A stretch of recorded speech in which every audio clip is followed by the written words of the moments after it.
Di sebuah desa kecil yang dikelilingi sawah dan perkebunan, hiduplah seorang pria bernama Pak Barman. Dahulu, ia hanyalah seorang petani cabai biasa yang hidup sederhana. Namun, dalam waktu singkat, kekayaannya melonjak drastis. Awalnya, warga desa mengira usahanya memang sukses karena kerja keras. Ladangnya semakin luas, panennya melimpah, dan ia sering menjual cabai dalam jumlah besar ke kota. Namun yang membuat warga heran, meski musim paceklik melanda dan petani lain mengeluh gagal panen, usaha Pak Barman tetap subur. Desas-desus mulai beredar. Banyak yang mengatakan bahwa Pak Barman memiliki ilmu pesugihan.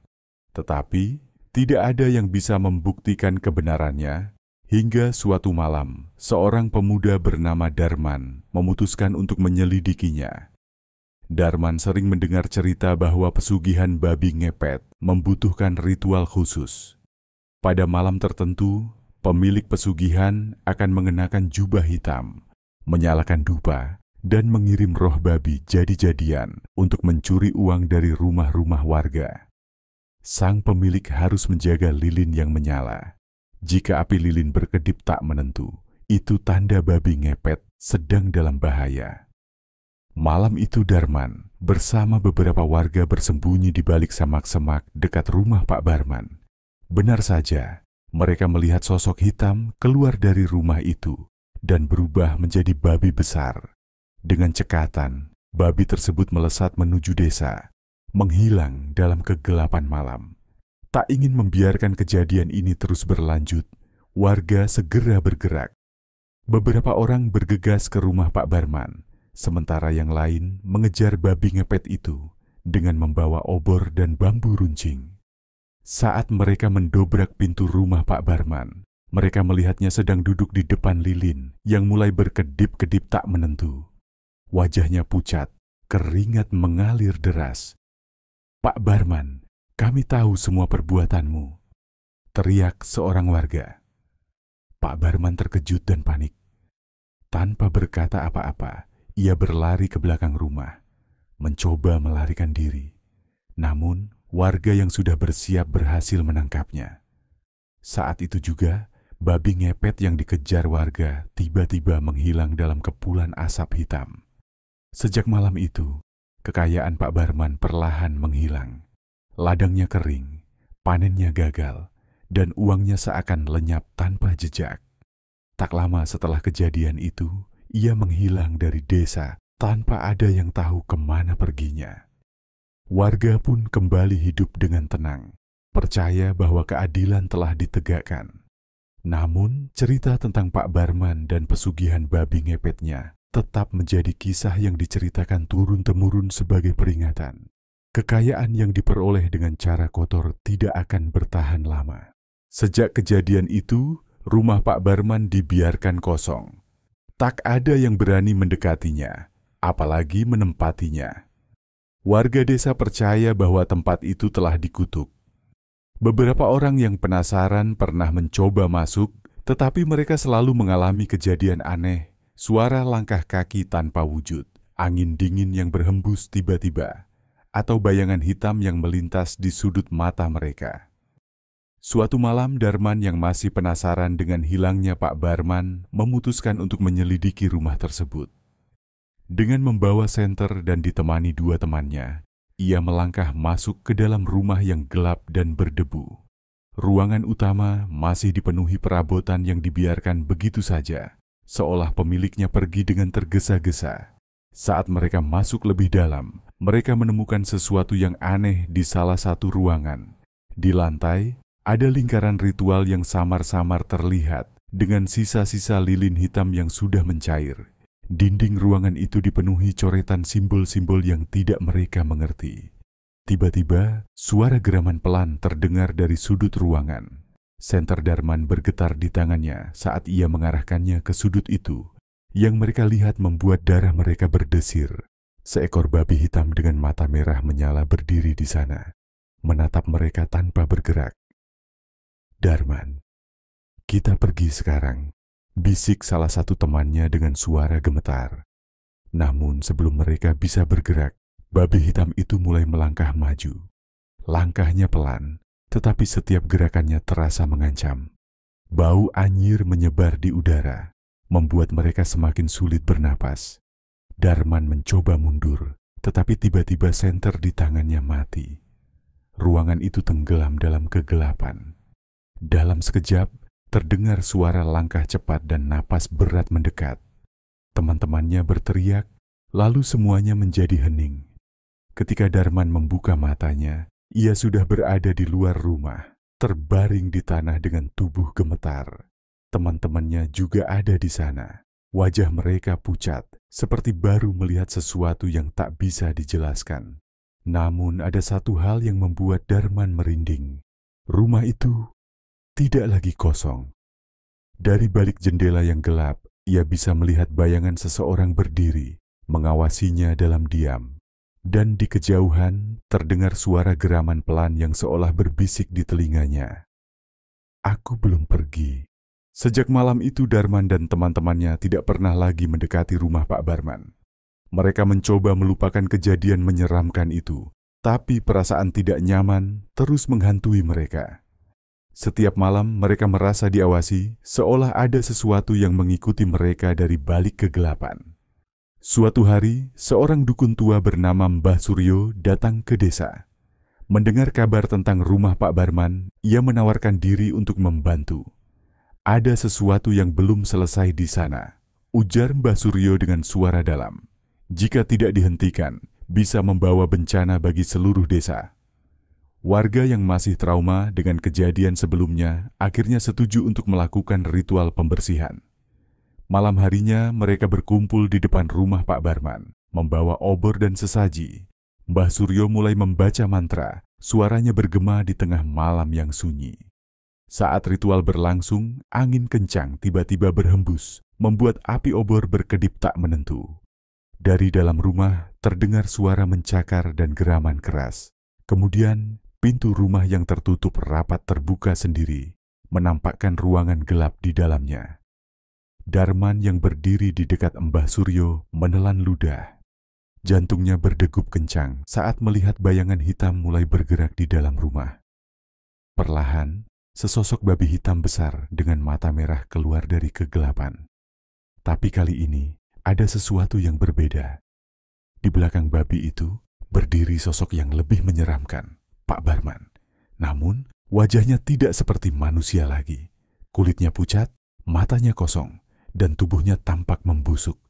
Ia hanya berdiri di sana, menatap warga dengan ekspresi yang sulit dijelaskan. Aku tidak bisa pergi. Suara Pak Barman terdengar serak, seperti berasal dari dunia lain. Aku masih terikat.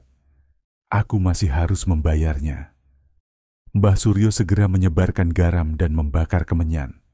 Lepaskan ikatanmu, kembalilah ke tempat asalmu, teriaknya. Tiba-tiba, babi hitam itu mengamuk. Ia menggeram dan berlari ke arah warga, membuat mereka mundur ketakutan. Suara jeritan Pak Barman menggema di udara dan tubuhnya mulai bergetar hebat, seolah-olah sesuatu menariknya ke dalam tanah. Darman yang melihat semua itu hanya bisa terpaku. Ia ingin berlari, tetapi tubuhnya terasa kaku. Dalam sekejap, sosok Pak Barman dan babi hitam itu menghilang dalam pusaran asap hitam yang pekat. Udara menjadi berat, bau anyir menyengat memenuhi hidung mereka. Ketika semuanya kembali normal, rumah Pak Barman terlihat berbeda. Tidak ada lagi bayangan hitam, tidak ada suara geraman. Namun, Mbah Suryo hanya menggelengkan kepala. Belum selesai, gumamnya pelan. Masih ada sesuatu yang tertinggal di sini. Darman menelan ludah. Ia merasa ada sesuatu yang masih mengawasinya, tersembunyi di balik bayangan malam. Dan untuk pertama kalinya, ia merasa bahwa semua ini belum benar-benar berakhir. Malam setelah ritual itu, desa kembali sunyi. Warga mulai percaya bahwa ancaman sudah berlalu. Namun Darman masih merasa ada sesuatu yang mengganjal. Sejak kejadian di rumah Pak Barman, tidurnya tidak pernah nyenyak. Setiap kali ia memejamkan mata, ia melihat bayangan hitam dengan mata merah menatapnya dari kejauhan. Pada suatu malam, saat hujan gerimis turun, Darman mendengar suara ketukan di jendela kamarnya. Ia terbangun dengan jantung berdegup kencang. Dengan tangan gemetar, ia menyingkap tirai. Di luar, dalam gelapnya malam, berdiri sesosok bayangan. Wajahnya pucat, matanya kosong. Itu Pak Barman. Darman terhuyung mundur, hampir berteriak, tetapi tubuhnya membeku. Sosok itu hanya berdiri di sana, tidak bergerak, tidak berbicara. Namun bibirnya tampak bergerak seolah-olah sedang mengucapkan sesuatu. Darman mencoba membaca gerakan bibir itu. "Tolong aku."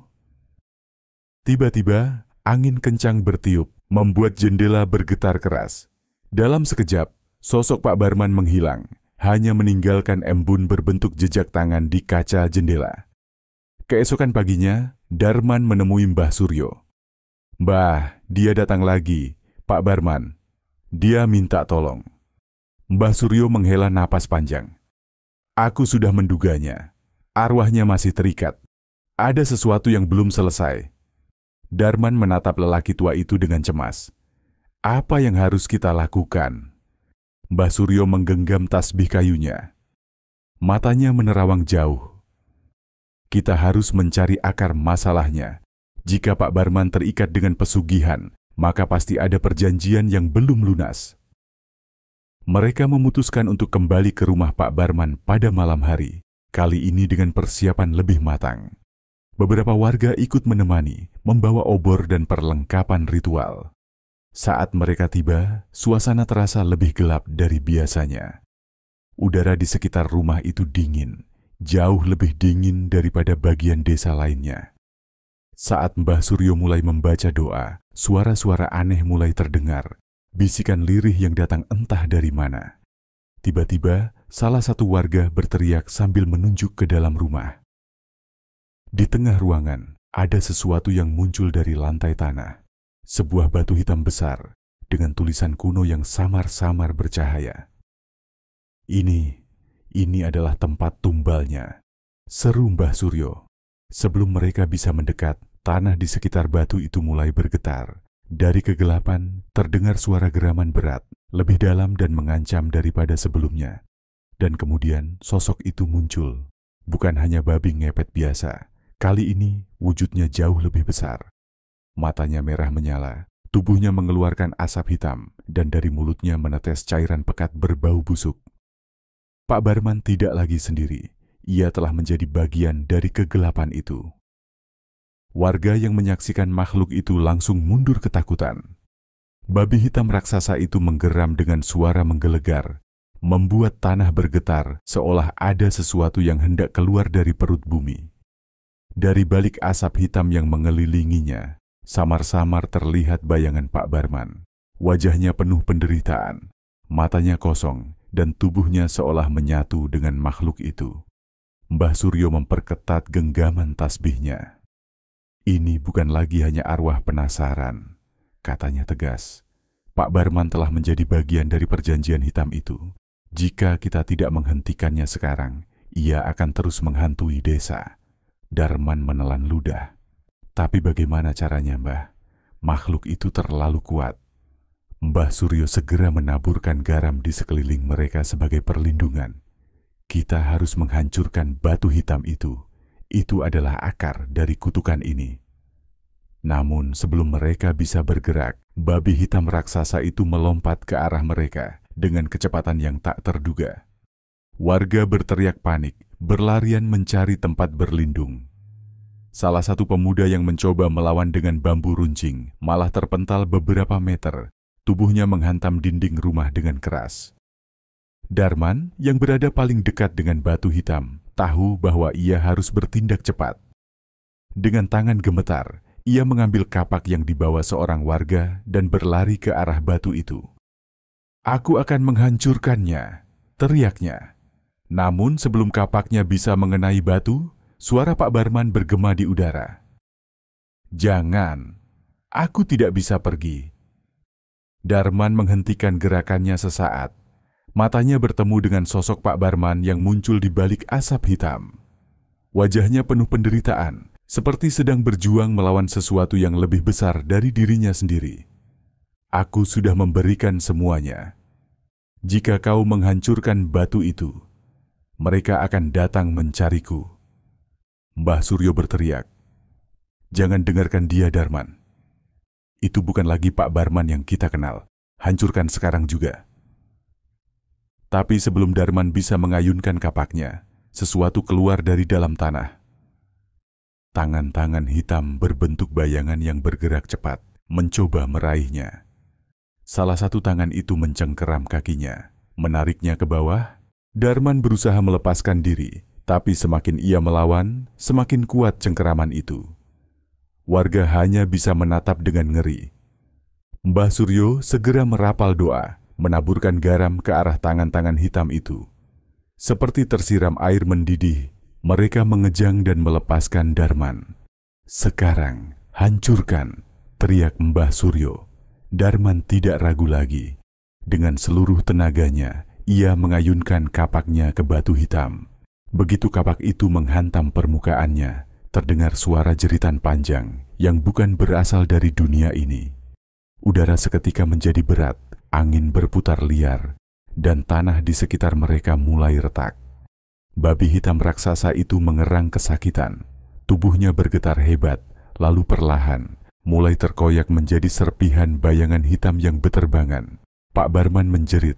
Tubuhnya yang menyatu dengan makhluk itu mulai terlepas. Wajahnya yang penuh penderitaan berubah menjadi keputusasaan. Dan dalam sekejap, semuanya meledak dalam pusaran asap hitam yang menghilang ke udara. Desa menjadi sunyi. Batu hitam itu telah hancur berkeping-keping, dan tanah yang sebelumnya bergetar kini kembali tenang. Namun di tempat di mana Pak Barman berdiri tadi, hanya tersisa bekas hangus berbentuk tubuh manusia. Mbah Suryo menghela napas panjang, menatap langit malam yang kembali hening. Akhirnya semuanya selesai.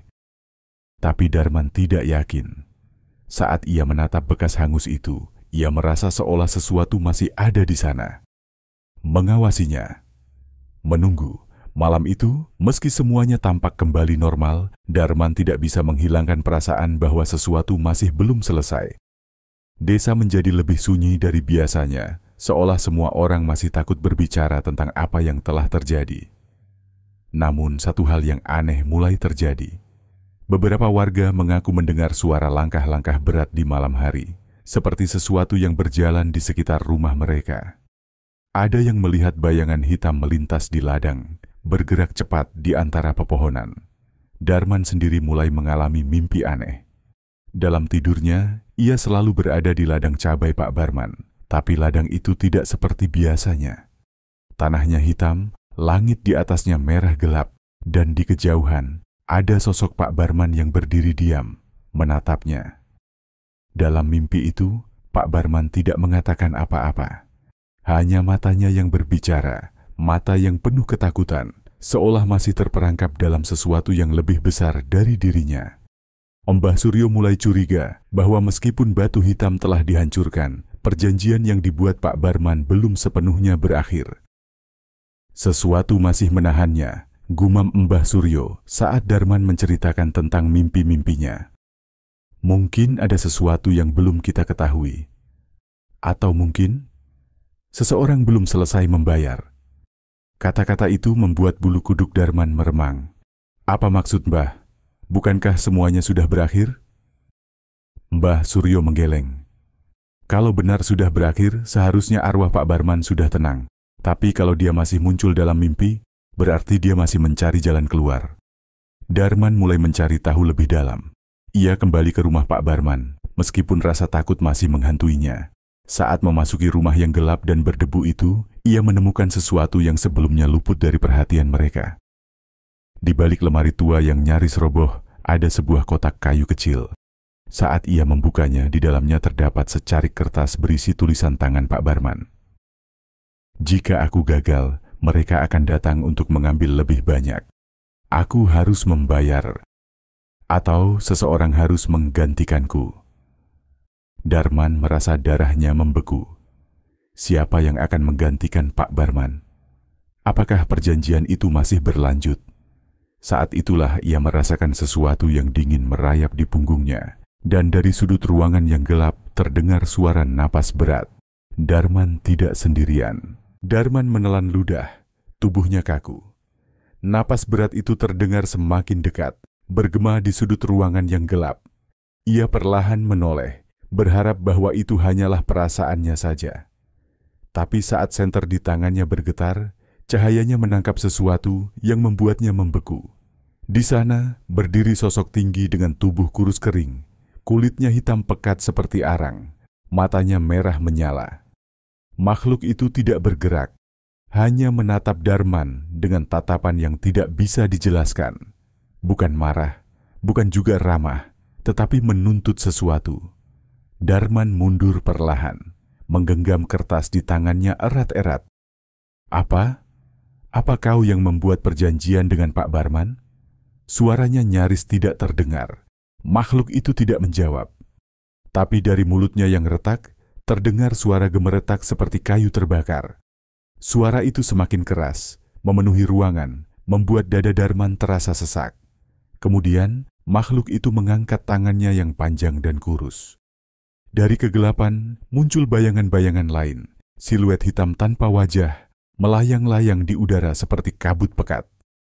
Mereka berbisik dalam bahasa yang tidak dimengerti, tetapi Darman bisa merasakan satu hal yang jelas. Mereka menginginkan pengganti. Darman berusaha berlari, tetapi pintu rumah tiba-tiba tertutup sendiri dengan suara dentuman keras. Ia terjatuh ke lantai, napasnya memburu.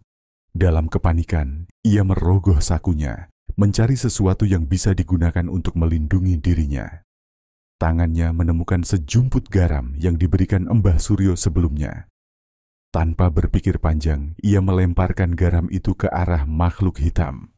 Begitu garam menyentuh tubuhnya, makhluk itu mengeluarkan suara jeritan melengking. Bayangan di sekelilingnya bergetar hebat, seolah sedang mencoba bertahan dari sesuatu yang menyakitkan. Darman tidak menyia-nyiakan kesempatan. Ia merangkak ke arah pintu, mendorongnya dengan seluruh tenaganya. Pintu itu terasa berat, seperti ada sesuatu yang menahannya dari dalam. Namun, tepat saat ia merasa putus asa, suara lain bergema dari luar. "Darman, cepat keluar." Itu suara Mbah Suryo. Dengan tenaga terakhirnya, Darman mendorong pintu itu sekali lagi. Kali ini, pintu terbuka, dan ia segera berlari keluar. Begitu ia melewati ambang pintu, suara jeritan panjang terdengar dari dalam rumah, diikuti dengan angin kencang yang bertiup ke segala arah. Darman terhuyung ke tanah, dadanya naik turun. Di sampingnya Mbah Suryo berdiri dengan wajah serius. "Kita harus mengakhiri ini sekarang," kata Mbah Suryo. Darman mengangguk, meski tubuhnya masih gemetar. Ia tahu, malam ini belum berakhir. Mereka harus mencari cara untuk memutus perjanjian itu, sebelum desa kehilangan seseorang lagi. Darman tidak sempat berpikir. Bayangan besar itu melompat ke arahnya dengan kecepatan yang mustahil dihindari. Ia merasakan hawa dingin menusuk tulangnya, seolah tubuhnya sedang ditarik ke dalam kegelapan. Namun di saat yang sama, Mbah Suryo berteriak keras, merapal mantra terakhirnya sambil menaburkan garam ke arah bayangan itu. "Tidak, kau tidak akan mengambilnya." Seketika, ledakan cahaya keemasan meledak di antara mereka. Bayangan hitam itu berteriak, tubuhnya mengerut dan terhisap ke dalam pusaran asap hitam yang muncul dari tanah. Suara gemuruh menggema, membuat rumah Pak Barman bergetar hebat. Darman terjatuh ke tanah, dadanya naik turun, matanya menyaksikan pemandangan mengerikan di depannya. Pak Barman muncul di antara pusaran itu. Tubuhnya setengah membusuk, wajahnya penuh kesedihan. "Aku tidak bisa pergi. Mereka masih menungguku." Suaranya lirih, hampir seperti bisikan angin. Mbah Suryo menatapnya dengan mata tajam. "Kau membuat perjanjian, dan kau yang harus menyelesaikannya." Pak Barman menggeleng, matanya memohon. "Tolong aku." Namun, tidak ada yang bisa dilakukan lagi. Batu hitam yang menjadi sumber kekuatan perjanjiannya telah hancur. Tanpa pengikatnya, Pak Barman dan semua yang terhubung dengannya harus kembali ke tempat mereka berasal. Dengan jeritan terakhir, tubuhnya tersedot ke dalam pusaran hitam yang berputar cepat. Rumah Pak Barman mulai runtuh, kayunya lapuk dalam hitungan detik, seolah dimakan waktu. Bayangan-bayangan hitam menghilang satu persatu, dan dalam beberapa saat, hanya tersisa tanah kosong yang hangus dan sunyi. Angin malam berhembus pelan. Darman masih terduduk di tanah, menatap kosong ke arah tempat di mana rumah itu pernah berdiri. Mbah Suryo mendekat, menepuk pundaknya. Sudah selesai. Darman menelan ludah, matanya masih dipenuhi ketakutan. Benarkah, Mbah? Tidak akan ada lagi? Mereka? Mbah Suryo tidak langsung menjawab. Ia menatap tanah hangus itu lama, seolah merasakan sesuatu yang hanya bisa ia pahami. Lalu, dengan suara yang pelan namun tegas, ia berkata, "Semoga saja." Di kejauhan, angin berdesir melewati ladang cabai yang kini ditinggalkan, membawa bisikan samar yang hanya terdengar oleh mereka yang benar-benar mendengarkan.